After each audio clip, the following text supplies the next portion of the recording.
बार में एक लड़की किसी आदमी को देखकर वहां से भागने लगती है। वो आदमी उसका पीछा करता है लेकिन वो बचकर अपने घर में आती है। वो आदमी वहां भी आ जाता है लेकिन वो लड़की किसी तलवार से उसका सिर काट देती है और उसकी लाश को जला देती है। फिर एक और लड़की के साथ वहां से चली जाती है। तो कौन है ये दोनों लड़कियां और वो आदमी उनका पीछा क्यों कर रहा था? तो हेलो दोस्तों, मैं हूं मीर और आप देख रहे हैं कॉर्नर सीट। और आज मैं एक्सप्लेन करूंगा 2012 में आई हॉरर फैंटेसी मूवी बाइजेंटियम को। So without wasting much time चलते हैं सीधा वीडियो की तरफ। मूवी की शुरुआत में हम एलेनोर नाम की एक लड़की को देखते हैं। वो अपनी जिंदगी में खुश नहीं है क्योंकि वो एक वैम्पायर है और वो लगभग 200 साल की है। वो पेपर पर अपनी जिंदगी के बारे में लिख रही थी क्योंकि वो अपने इस सीक्रेट के बारे में किसी को बता नहीं सकती। वो बस ये जानती है कि उसने अपनी जिंदगी में क्या झेला है और वैम्पायर होने का क्या मतलब है। हम देखते हैं एक दिन वो कुछ ऐसा ही लिखती है लेकिन लिखने के बाद वो पेपर को फेंक देती है। उसमें से एक कागज की बॉल खिड़की से बाहर गिरती है। उसे रॉबर्ट नाम का एक बूढ़ा आदमी उठाकर पढ़ता है। उसे पता चलता है एलेनोर एक वैम्पायर है। वो उसके पास आता है और उससे एक फेवर मांगता है। वो भी अपनी जिंदगी से खुश नहीं था। वो सोचता है उसे अब और नहीं जीना, इसीलिए वो एलेनोर से खुद को मारने की रिक्वेस्ट करता है। एलेनोर उसका खून चूस लेती है और वो मर जाता है। यहाँ हम देखते हैं वैम्पायर को जिंदा और जवान रहने के लिए खून पीना पड़ता है। वो अमर होते हैं लेकिन उन्हें किसी खास समय पर खून की जरूरत होती है। अगले सीन में हम एलेनोर की माँ क्लारा को देखते हैं। वो एक बार में है और वो भी एक वैम्पायर है। पैसे कमाने के लिए वो बार डांसर का काम करती है। जब वो बार में थी उसे वार्नर नाम का एक आदमी दिखाई देता है। उसे देखकर वो डर जाती है जैसे वो उसे नुकसान पहुंचा सकता है। वो उससे बचकर भागने लगती है। वो आदमी उसका पीछा करता है। आखिरकार वो उसे पकड़ लेता है और उससे एलेनोर के बारे में पूछता है लेकिन वो बचकर फिर से भागने लगती है और अंत में अपने घर पहुंच जाती है। लेकिन वो आदमी उसका पीछा करते हुए वहां भी पहुंच जाता है लेकिन वो किसी तरह एक खास तलवार से उसका गला काट कर उसे मार देती है और उसकी बॉडी जला देती है। फिर वो अपनी बेटी एलेनोर को लेकर शहर छोड़कर चली जाती है। वो एक नए शहर में आते हैं। एलेनोर को लगता है वो यहाँ पहले भी आ चुकी है क्योंकि वो जगह उसे जानी पहचानी लग रही थी। उनके पास रहने के लिए कोई जगह नहीं है। लकीली क्लारा नोहा से मिलती है जो एक अकेला आदमी है और बाइजेंटियम नाम का एक होटल चलाता है लेकिन होटल कई दिनों से बंद है। Being a smart woman Clara Noah को अपना बॉयफ्रेंड बना लेती है और उसे खुद को और एलेनोर को होटल में रहने देने के लिए राजी कर लेती है।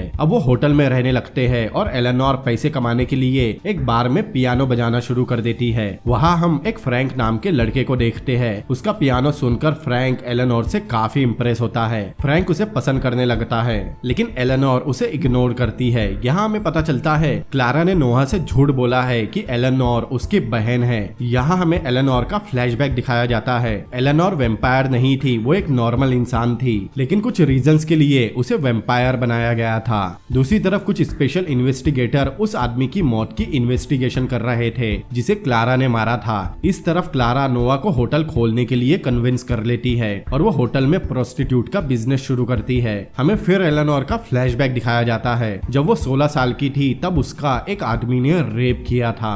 प्रेजेंट टाइम में क्लारा उसे वार्न करती है कि वो कभी भी उनके बारे में किसी को नहीं बताएगी कि वो वैम्पायर्स है। यह एलेनोर हमें अपनी माँ की कहानी सुनाती है। करीब 200 साल पहले क्लारा एक जवान और अनाथ लड़की थी। एक दिन डार्विन और रुथविल नाम के 2 रॉयल नेवी ऑफिसर ने उसे देखा और रुथविल ने उसे प्रोस्टिट्यूट बनने के लिए कन्विंस कर लिया। कुछ महीनों बाद वो प्रेग्नेंट हो गई। उसे बच्चा अबॉर्ट करने के लिए कहा गया। वो अबॉर्शन कराना नहीं चाहती थी इसीलिए उसने बच्चे को जन्म दिया और वो बच्चा एलेनोर है। तब क्लारा उसे एक ऑर्फनेज में छोड़ देती है और हर रोज उससे मिलने आती थी। ये ऑर्फनेज अभी भी इसी शहर में है जहाँ वो प्रेजेंट टाइम में है, इसीलिए एलेनोर को ये जगह जानी पहचानी लग रही थी। एक दिन फ्रैंक का एक्सीडेंट हो जाता है और उसके हाथ में कट लग जाता है। एलेनोर उसे उसके घर लेकर आती है। फ्रैंक के पेरेंट्स उसे हॉस्पिटल ले जाते हैं। दूसरी तरफ क्लारा लोगों का शिकार करके उनका खून पी रही थी क्योंकि अब वो कमजोर होने लगी थी। एलेनोर फ्रैंक को देखने हॉस्पिटल जाती है। वहाँ उसकी माँ बताती है फ्रैंक को ल्यूकेमिया कैंसर है और इसीलिए उसका इतना खून बह रहा था। वो फ्रैंक का खून पीकर उसे मारने की सोचती है लेकिन कर नहीं पाती, जबकि वो बूढ़े या बीमार लोगों का ही खून पी सकती है जिनके पास बहुत कम समय है। वो अपनी जिंदगी से निराश थी। वो किसी ऐसे इंसान की तलाश करती है जिसका वो खून पी सके। वो हॉस्पिटल में एक बूढ़ी औरत को देखती है और उसका खून पीती है। फिर हम देखते हैं क्लारा और एलेनोर एक दूसरे से बहुत अलग है। उसे अपनी माँ के रूल्स पसंद नहीं और इसीलिए वो हमेशा लड़ते रहते हैं। एलेनोर एक कॉलेज में एडमिशन लेती है और फ्रैंक भी वही पढ़ता है। एक दिन उन्हें अपने टीचर केविन से उनके पास्ट लाइफ पर एक ऐसे लिखने का होमवर्क मिलता है। हम पास्ट में देखते हैं जब एलेनोर ऑर्फनेज में थी। वो खिड़की के बाहर क्लारा को देखकर डर जाती है क्योंकि उसे बताया गया था उसके माता पिता मर चुके हैं। प्रेजेंट टाइम में फ्रैंक उसमें इंटरेस्ट दिखा रहा था। वो उससे कहती है वो कभी एक नहीं हो सकते क्योंकि इससे उन्हें खतरा है। अब एलेनोर हमें फिर से अपनी माँ की कहानी सुनाती है। जब एलेनोर 16 साल की थी तब क्लारा को पता चला वो जल्द ही मर जाएगी क्योंकि उसे ट्यूबरकुलोसिस है और रुथविल भी शहर में आया है। कुछ दिन बाद डार्विन क्लारा और रुथविल से मिलने आता है। वो उस समय बहुत यंग दिख रहा था। वो बहुत अमीर था लेकिन उसके बाद उसकी प्रॉपर्टी की देखभाल करने वाला कोई नहीं था। रुथविल को तब लालच आ जाता है जब डार्विन बीमार पड़ता है और वो सोचता है डार्विन की मौत के बाद वो उसकी प्रॉपर्टी पर कब्जा कर लेगा। कुछ दिनों बाद ब्रदरहुड नाम के ग्रुप से 2 आदमी आकर डार्विन को एक नक्शा देते हैं और उससे कहते हैं यहाँ उसकी बीमारी का इलाज हो जाएगा। वो समय बर्बाद नहीं करता और उस एंशिएंट आइलैंड पर जाता है। वहाँ उन्हें एक जादुई मंदिर दिखाई देता है। डार्विन रुथविल को पानी लाने के लिए कहता है और खुद मंदिर के अंदर जाता है। कुछ देर बाद रुथविल देखता है फाउंटेन का पानी पूरा खून में बदल जाता है। वो मंदिर के अंदर जाता है और डार्विन की डेड बॉडी देखता है। वो डार्विन की डेड बॉडी वही छोड़ देता है और वापस आकर उसकी प्रॉपर्टी पर कब्जा कर लेता है। कुछ समय बाद डार्विन वापस आ जाता है और वो बिल्कुल ठीक था, जैसे कुछ हुआ ही ना हो। दरअसल वो उस आइलैंड पर वेम्पायर बन गया और अब वो अमर है। प्रेजेंट टाइम में हम देखते हैं एलेनोर इस कहानी को अपनी डायरी में लिख रही है और वो डायरी फ्रैंक को दे देती है। वो उस पर विश्वास नहीं करता और उसे बताता है कि असाइनमेंट के लिए उसे अपने पास्ट लाइफ की एक सच्ची कहानी लिखनी है। एलेनोर उसे बताती है उसने इसे असाइनमेंट के लिए नहीं लिखा बल्कि उसके लिए अपनी कहानी लिखी है ताकि फ्रैंक सच्चाई जान सके,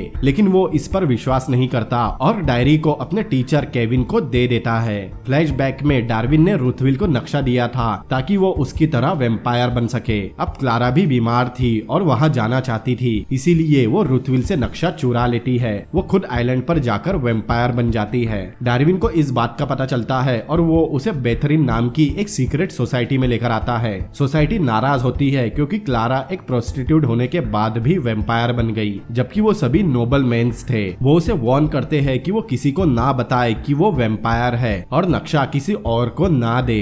दूसरी तरफ रुथविल को क्लारा से बदला लेना था, इसीलिए वो ऑर्फनेज जाकर एलेनोर का रेप कर देता है। क्लारा वहाँ आती है और उसे मार देती है। एलेनोर की हालत बिल्कुल ठीक नहीं थी, इसीलिए क्लारा उसे भी आइलैंड पर ले गई और उसे भी वेम्पायर बना दिया। उसने कोड और उसे दी गई रिस्पॉन्सिबिलिटी तोड़ दी थी। उस दिन से ये ब्रदरहुड वेम्पायर सोसाइटी माँ बेटी की तलाश कर रहे हैं। अब प्रेजेंट टाइम में एलेनोर फ्रैंक से गुस्सा हो जाती है क्योंकि उसने टीचर को वो डायरी दे दी और अब कॉलेज में कई लोग इस बारे में जानते हैं। अब वो फ्रैंक से प्यार करती है और उसे कैंसर है, इसीलिए वो उसे भी वेम्पायर में बदलने का फैसला करती है ताकि वो हमेशा साथ रह सके। अब फ्रैंक का बर्थडे आता है और वो उसे अपने घर इनवाइट करता है। वो आइलैंड के नक्शे के साथ वहाँ जाती है और उसे गिफ्ट में वो नक्शा दे देती है। दूसरी तरफ केविन क्लारा को कॉलेज में बुलाता है और वहाँ उसे पता चलता है कि एलेनोर ने फ्रैंक और उसके टीचर को उनके सीक्रेट के बारे में सब बता दिया है। उसे बहुत गुस्सा आता है और वो केविन को वही मार देती है। घर आकर वो एलन को डांटती है और उससे कहती है कि उसके बॉयफ्रेंड को भी मरना होगा क्योंकि वो भी सीक्रेट जान गया है। एलेनोर अपनी माँ को छोड़ने और वहाँ से जाने का फैसला करती है। नोहा क्लारा को रोकता है और गलती से लिफ्ट के शाफ्ट में गिर जाता है। इस समय एलेनोर लिफ्ट में थी, वो लिफ्ट में फंस जाती है और क्लारा फ्रैंक को मारने जाती है। इसी बीच ब्रदरहुड सोसाइटी के 2 आदमी एलेनोर के कॉलेज में इन्वेस्टिगेशन करने पहुंचते हैं। उन्हें केविन की लाश मिलती है। वो कहते हैं वो पुलिस ऑफिसर है और कॉलेज से उन्हें एलेनोर का पता आसानी से मिल जाता है। इधर एलेनोर नोहा के फोन से फ्रैंक को कॉल करती है और उसे वार्न करने की कोशिश करती है, लेकिन क्लारा पहले ही वहाँ पहुंच चुकी थी और फ्रैंक का फोन उसी के पास था। तभी वो लोग वहाँ पहुँचते हैं और एलेनोर को लिफ्ट में पकड़ लेते हैं। क्लारा अभी भी फोन पर थी, वो सब कुछ सुन लेती है और उसे उसे पता चलता है उसकी बेटी को वेम्पायर्स ने पकड़ लिया है। वो फ्रैंक को छोड़कर अपनी बेटी के पास भागती है। वेम्पायर एलेनोर और उसकी टीचर मोरिज को अपनी कार में बिठा लेते हैं। मोरिज भी एलेनोर के बारे में सब कुछ जानती है। यह एलेनोर को पता चलता है वो पुलिस ऑफिसर नहीं है बल्कि ब्रदरहुड सोसाइटी के वेम्पायर्स है। उनमें से एक डार्विन और दूसरा सर्वेला है। वो उसे मारने के लिए एक सुनसान जगह ले जा रहे थे। अचानक क्लारा वहां आकर कार पर कूद जाती है। सर्वेला उसके ऊपर गाड़ी चलाने की कोशिश करता है लेकिन वो बच जाती है। इसके बाद वो मोरिज को भी मार देता है। क्लारा उस पर हमला करती है लेकिन दोनों उसे पकड़ लेते हैं। डार्विन एक तलवार निकालता है जो उसने बाइजेंटियम से ली थी।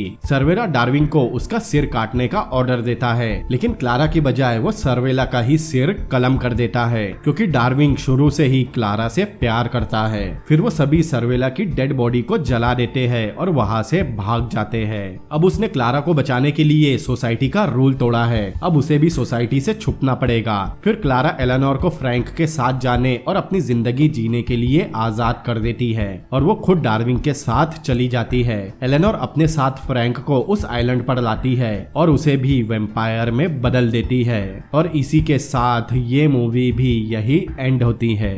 तो दोस्तों कैसी लगी आपको ये मूवी मुझे कमेंट करके जरूर बताएं। अगर ये वीडियो आपको पसंद आया हो तो इस वीडियो को लाइक करें, अपने दोस्तों के साथ शेयर करें और ऐसी ही अमेजिंग मूवीज के एक्सप्लेनेशन देखने के लिए मेरे इस चैनल को भी जरूर सब्सक्राइब करें। तो मिलते हैं अगली बार किसी और अमेजिंग मूवी के एक्सप्लेनेशन के साथ। Peace out.